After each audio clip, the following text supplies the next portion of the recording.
rapper James Cox. Moses Archuleta. And Josh Palmer.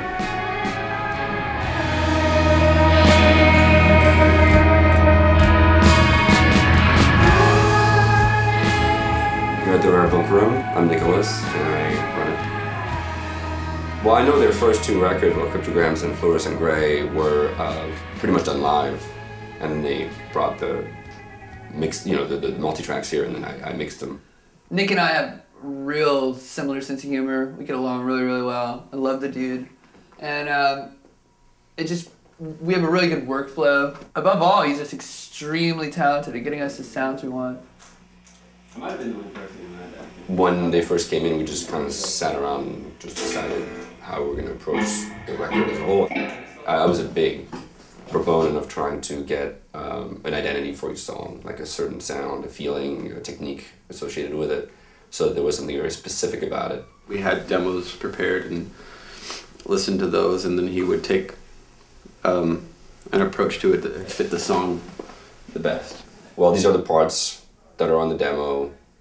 Let's keep this and that. Let's maybe work on this part. This song should really be about the guitars. The song should really have the drums and the bass. This song, the vocals should really cut through. So we go from that template and we just start messing with the ideas, and then it's a conversation we'll have with the bass player, with the guitar, with the drummer. Nick will be like, no, we're gonna do it this way. Try it. Just hear me out. Do it this way.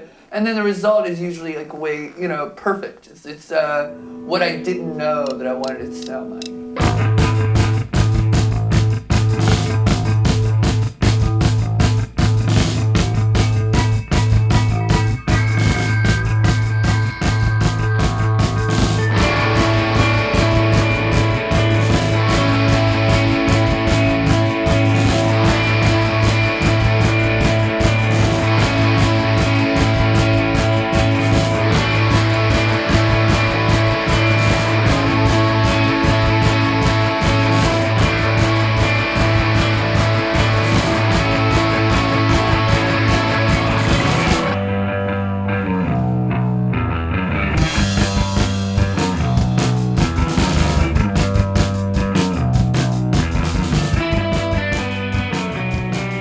I really like the way that, Nothing Ever Happens has come together. I like that a lot.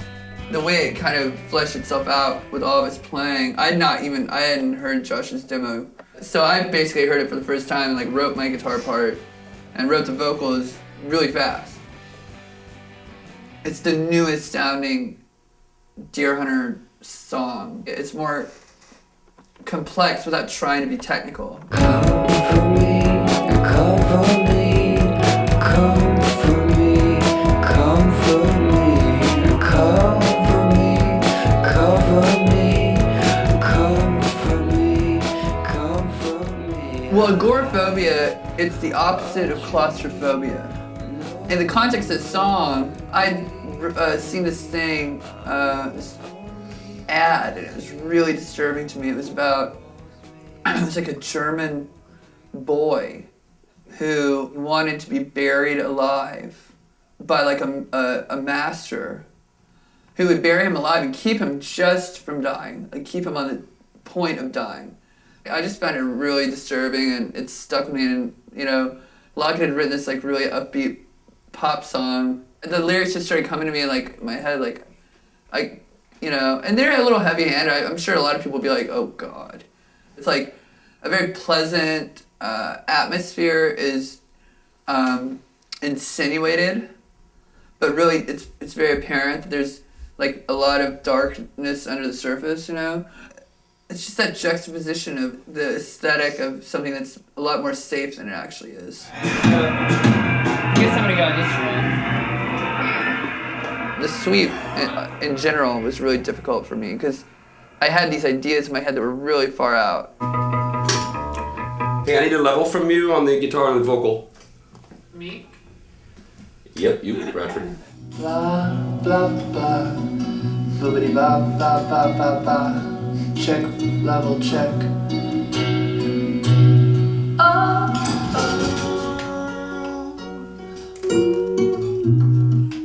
As far as the suite's concerned, I think it's a necessary part of the record. I don't really think that, whether it loses people or not, it's kind of like the process of weeding out once it gets to the middle of the record, and it's kind of, I mean, it has to be there. It can't.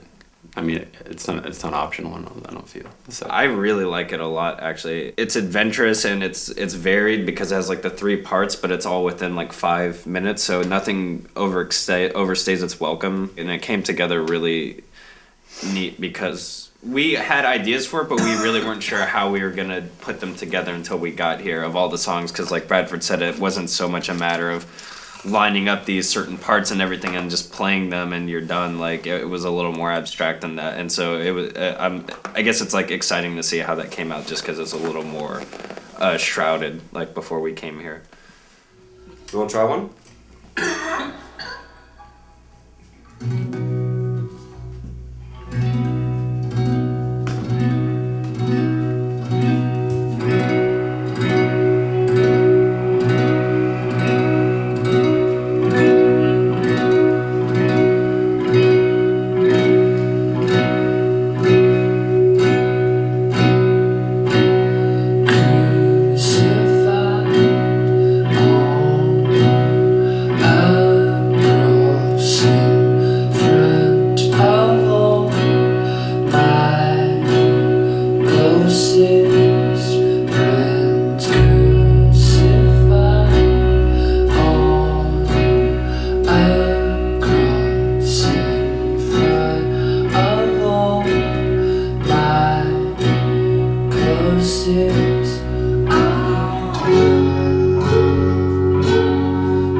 Moses, can you just play the drum part?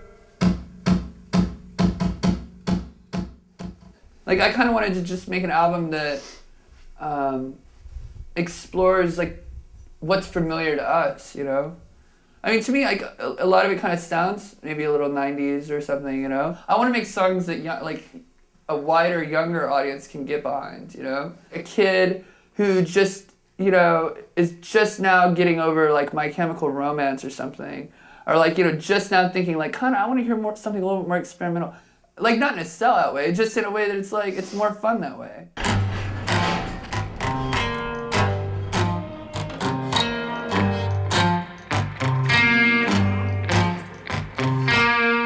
Mississippi was a way out.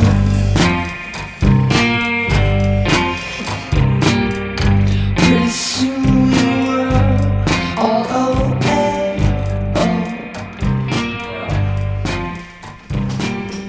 Cole's ready to do his track, dude. What's that? Cole's ready to do his track. Oh, he's there now? Yeah, Cole from the Black Ups is gonna do a cameo on our record. Yo, I can't get this shit. We're recording Cole live from Greece. This is the first ever Transcontinental iChat overdub. You see this, Bradford? Oh my god, look at the dick. Damn! You show me dicks, dude. That's the album cover. Okay, what you're gonna say is what I've already typed, okay? Can you give me a harmony or do I come up with my No, own? it's just like it's like Lil Wayne, you know, like you're doing like a verse. This song is called Saved by Old Times. It had this middle section where I talked. I was, you know, probably just stoned with my fourth track, and it always kind of bothered me, the middle section, the talking. The idea just struck me yesterday, like, why don't you make an iVideo cameo on a record? It'd be funny, and it would replace that part that I'm not really comfortable about, you know? We were trapped in your basement. Read it. 16 years. Read it cool.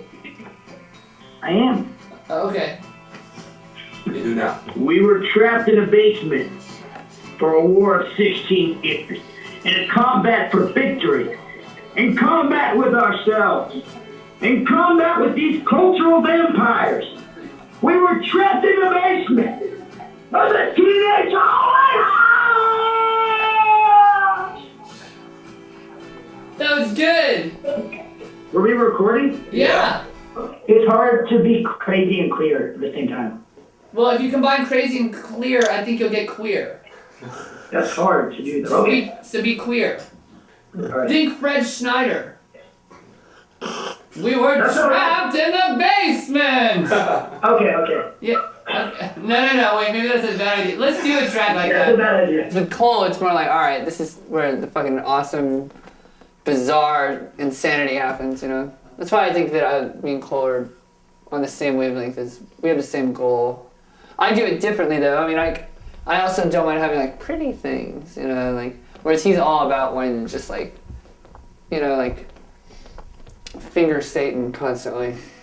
We were trapped in the basement of the motherfucking teenage halfway house! Yes, good, very good, very good. Alright, do yours now. Do whatever. We are a Romanian sound collage, searching for the ghost of Johnny Cash.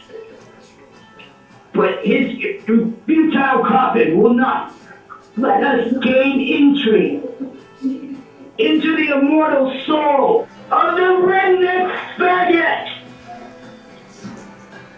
But this is offensive to Johnny Cash, and my dad is a huge Johnny Cash fan. Exactly. People need to have their heroes demoralized.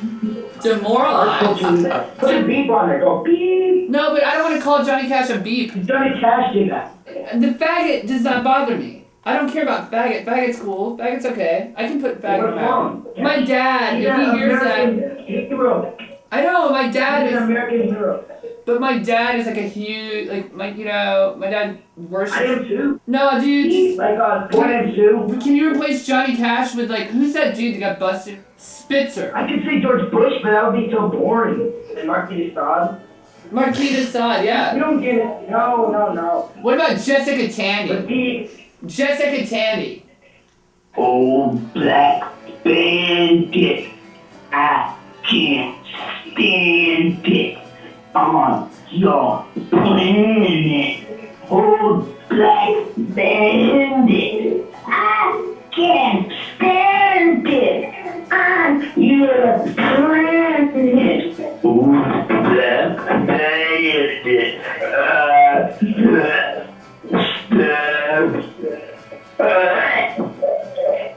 Let's go. Don't puke on your MacBook. Making records, New York City. Cole, listen, here's how the track is gonna sound on the album.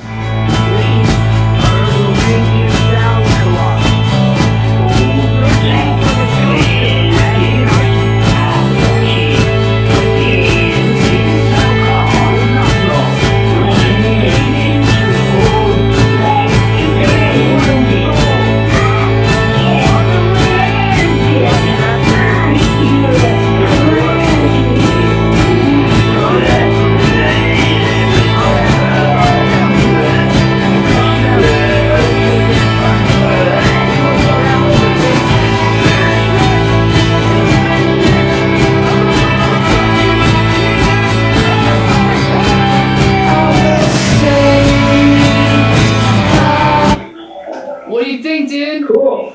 Sounds awesome. That was cool. I'm talking to people at Guinness Book of World Records right now. Okay, so you're This talking... is the first live track late Transcontinental. Well, we got it on video, man, so they can't argue with it. Alright, Cole, you have a good night, man. Thank you so much, Nick. Thank you. He says thanks, dude. Pitchfork TV, peace out.